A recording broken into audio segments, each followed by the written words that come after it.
¿Cómo funciona o qué es lo que hace un transformador? Entonces, un transformador lo que hace es convertir grandes voltajes a pequeños voltajes o viceversa, dependiendo del número de espiras. Ya, entonces, si es de menor a mayor voltaje, se le dice generador, pero eso ya se explicará en la continuación. Entonces, esto simplemente acá es un imán. Entonces, como un imán siempre tiene unas polaridades norte-sur y estos generan un cierto campo. Entonces, para un electroimán que se compone de una bobina, él tiene una cierta polaridad. También tiene norte-sur, que literalmente sale siendo un imán, pero siendo como excitado con una corriente continua. Entonces, una corriente continua simplemente es una señal que es constante. Entonces, en unos tiempos atrás llegó el señor Faraday y se le ocurrió como la idea de que qué pasaba si él tenía una espira y se le acercaba a las bobinas, al campo generado por corriente directa a un electroimán. Entonces lo que él se dio de cuenta era que cuando acercaba cuando acercaba la espira, el bombillito que tenía la espira alumbraba, pero cuando se dejaba quieto, él de una vez se apagaba. Entonces él llegó a la conclusión de que a medida que uno moviera en gran cantidad la espira, acercándola al centro de la bobina como tal, estaba generando como una especie de, pues lograba que la bombilla que tenía esa espira alumbrara. Entonces él como que llegó a la conclusión que a medida que más se moviera la espira con respecto a la bobina, así generaba más luz. Pero entonces lo curioso de eso era que era como pues pensar que tener que mover esto muchas veces para poder que alumbrara era como demasiado tedioso. Entonces a alguien se le ocurrió como en lugar de trabajar con corriente continua, de corriente directa, y mejor en corriente alterna. Entonces, ¿qué es lo que hace la corriente alterna? La corriente alterna funciona en una señal seno o coseno. Entonces, en pocas palabras, lo que tiene son unas señales que se están haciendo así con una cierta amplitud y una cierta frecuencia, o en una cierta fase. Entonces, lo que hace la corriente alterna es decirle a la espira, yo la dejo usted quieta y lo que voy a hacer simplemente es generar que el campo esté variando, se esté expandiendo y se esté encogiendo dependiendo como la señal, porque la señal a medida que va aumentando el nivel es lo mismo que está generando el campo. Entonces, cuando yo aplico una corriente alterna a una bobina, literalmente lo que estoy haciendo es haciendo que esta bobina se me convierta en un campo variante. Es decir, la polaridad norte-sur no va a estar quieta, sino que siempre va a estar haciendo esto. Y entonces, cuando yo hago eso, a medida que cambia las polaridades, lo mismo está cambiando la línea del campo. Entonces, para eso ya no tendría que mover la espira, sino que simplemente ya las líneas del campo se encargaban de hacer el proceso que se encontraba acá.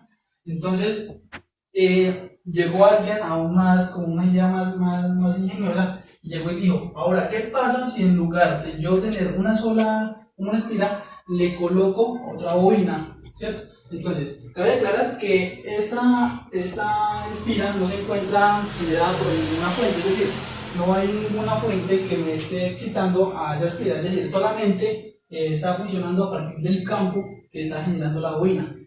Entonces, en este caso, a alguien se le ocurrió esa idea de colocar dos bobinas. Entonces, cuando yo hacía eso, pues cuando la persona hacía eso, lo que hacía es que las líneas del campo estaban haciendo eso. Pero también lo mismo esta bobina estaba recibiendo la misma señal. Y entonces llegaron a la conclusión que dependiendo del número de espiras, así mismo iba a ser la intensidad de la luz del foco, por así decirlo.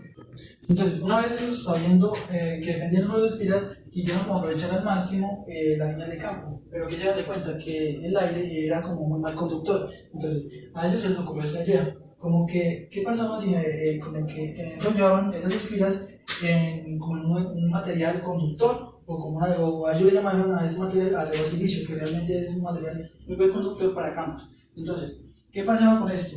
Entonces, la idea de ellos era que el campo, cuando esta bobina que estoy acá generando una corriente y un campo, entonces lo que hiciera era que cuando ella fuera a circular por el material, no se saliera porque miraba como que el campo miraba que no era tan buen conductor por esas líneas. Entonces, simplemente lo que hacía era mantener como que la circulación por el material. Entonces, es decir, todo lo que generaba iba a ser absorbido por este de acá. Aquí estaba la fuente y aquí simplemente estaba el bombillo. Entonces, ellos a qué conclusión llegaron. Como dependían números de espiras, entonces, si aquí había 4 espiras, entonces, y aquí hay 4 espiras, entonces, en pocas palabras, le estoy metiendo una señal alterna así de grande, aquí también va a ser la misma señal así de grande. Entonces, es decir, si yo aquí le meto 220 voltios, aquí van a salir 220 voltios.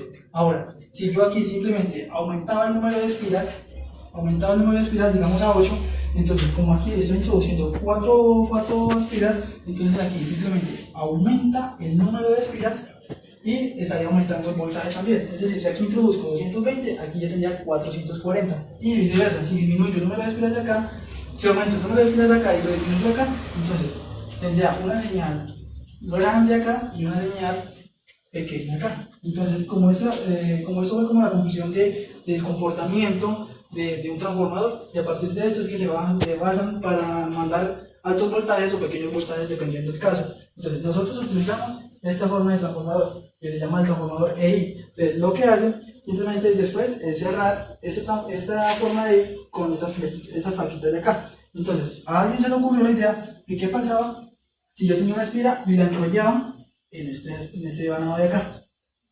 Y después cogía a otra espira y la enrollaba encima de ese devanado que ya tenía. Entonces, en pocas palabras, y llegaba y cerraba esas cosas de acá. Entonces, en pocas palabras, el campo que estaba generando la fuente que alimentaba, estaba haciendo que todo el campo fuera aprovechado por la espira que contenía la bombilla. Y afuera de eso lo estaba aumentando porque literalmente se encontraba encima de él y literalmente son los más eficientes que hay por el momento, porque están como absorbiendo todo lo que se perdía. Estos transformadores se consideran ideales, pero realmente estos suelen calentarse por no vibrar, y entonces en esas vibraciones suelen haber pérdidas.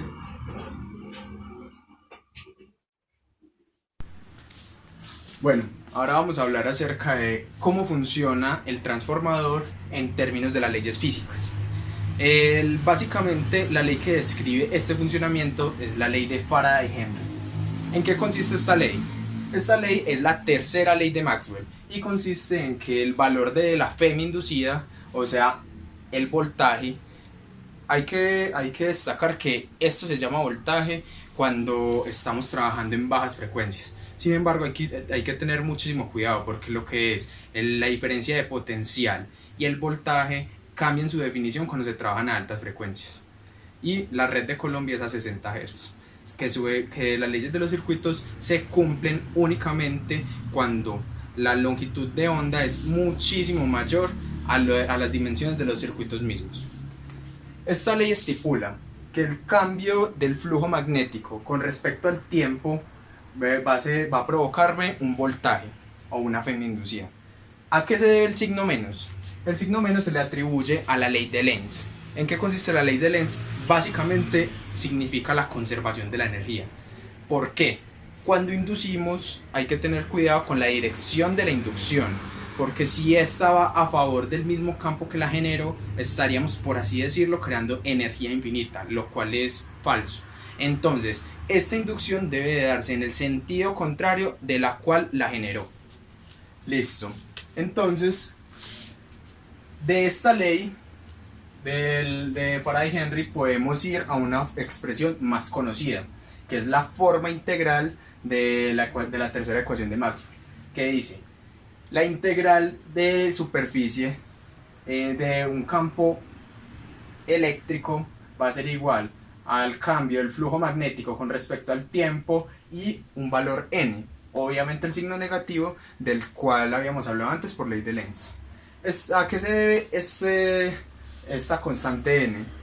Esta constante se debe a la relación que tiene el número de espiras de un devanado, o sea del primario, y del otro devanado, o sea del secundario. Con ese valor vamos a saber qué tan grande o qué tan pequeña es la inducción. Esta es su forma puntual. En la forma puntual, ¿qué podemos ver? Que cuando no hay variación del flujo magnético, el campo eléctrico va a ser igual a cero, su rotacional. ¿Qué significa esto? Que el campo eléctrico se vuelve conservativo. Sin embargo, cuando existe el cambio en el flujo magnético, aparece un valor de este campo, de este rotacional de E. ¿Y por qué deja de ser conservativo? Porque ya depende del campo magnético, y recordemos que el campo magnético son partículas en movimiento que tienen cierta velocidad, y la velocidad hace que deje de ser conservativo. Bueno, entonces los núcleos de los transformadores suelen ser de acero al silicio de grano orientado. ¿Por qué? Existen tres tipos de materiales: diamagnéticos, paramagnéticos y ferromagnéticos. En los transformadores es necesario utilizar materiales que sean ferromagnéticos. ¿Qué significan los materiales ferromagnéticos? Que sean de fácil inducción magnética, o sea, se les puede magnetizar muy fácilmente, y además de esto, esta propiedad es conservada en el tiempo cuando se les retira el campo. Bueno, hay que tener en cuenta que dentro de los transformadores existen pérdidas por corrientes de Foucault y también pérdidas por histéresis. Además de que existe una fuerza contraelectromotriz. ¿A qué se debe la fuerza contraelectromotriz? Es también una especie de conservación de la energía, como lo decía Lenz. Se tiene que oponer al de la fuente, al valor de la fuente, la dirección que proporciona la fuente, para que así haya un equilibrio en la energía.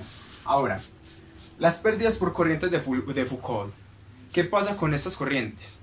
Estas corrientes aparecen cuando existe una variación del campo magnético con respecto al tiempo sobre materiales que sean conductores.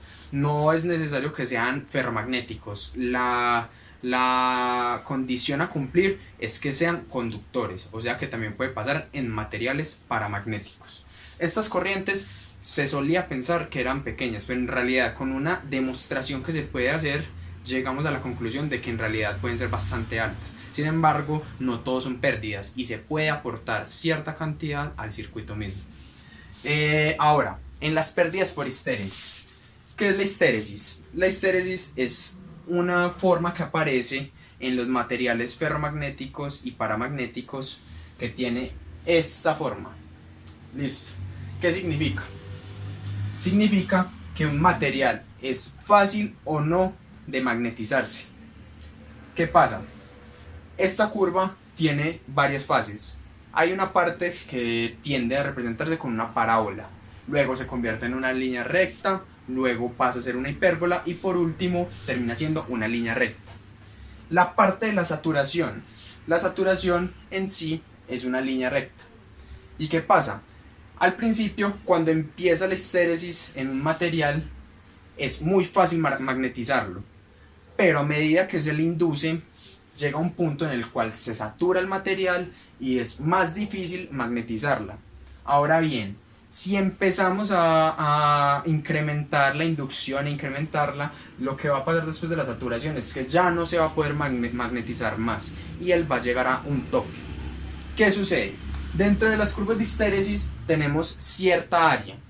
Esta área lo que nos suele representar son las pérdidas por calor y por histéresis que tiene el material ferromagnético. En este caso porque estamos hablando de las bobinas, de los transformadores.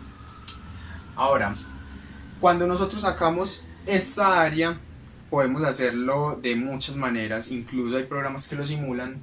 Encontramos la energía perdida por histéresis. Hay que tener en cuenta que también existe algo a lo cual llamamos la temperatura Curie. ¿Qué es la temperatura Curie? Fue una temperatura que fue descubierta por Marie Curie, se le atribuye a ella por sus investigaciones, en la cual se dieron cuenta que un material empieza a perder sus propiedades de magnetización cuando llega a cierta temperatura. Por ejemplo, el caso del hierro, que es muy común en los núcleos de los transformadores, a los 770 grados centígrados pierde sus propiedades de magnetización. Otra cosa a tener en cuenta es los materiales ferromagnéticos, que son los que se usan comúnmente en los transformadores, son o duros o blandos. En el caso de los transformadores es necesario utilizar blandos. ¿Por qué? Un material duro presenta pérdidas altas por histéresis, lo cual no queremos. Fuera de esto, la permeabilidad, que es la capacidad de un elemento para magnetizarse, es baja. En cambio, en un material blando, la permeabilidad es muchísimo mayor que la del vacío. Por lo tanto, son materiales aptos para magnetizarse y utilizarse en los transformadores, ya que necesitamos un núcleo que pueda tener una capacidad alta de la magnetización. Aquí podemos observar el resultado del experimento como tal, el transformador monofásico. Podemos ver su núcleo ferromagnético, el cual está compuesto de muchas láminas, además de sus borneras. Ahora procedemos a medir cada una de las tensiones en sus pines. Tenemos el tap central que nos permite tener diferentes tensiones dentro del transformador. Gracias a esto podemos medir diferentes valores tales como 18, 9, 6, 3, entre muchos más valores de voltaje. Además de esto, instalamos dos entradas en las cuales podemos conseguir corriente continua y corriente alterna.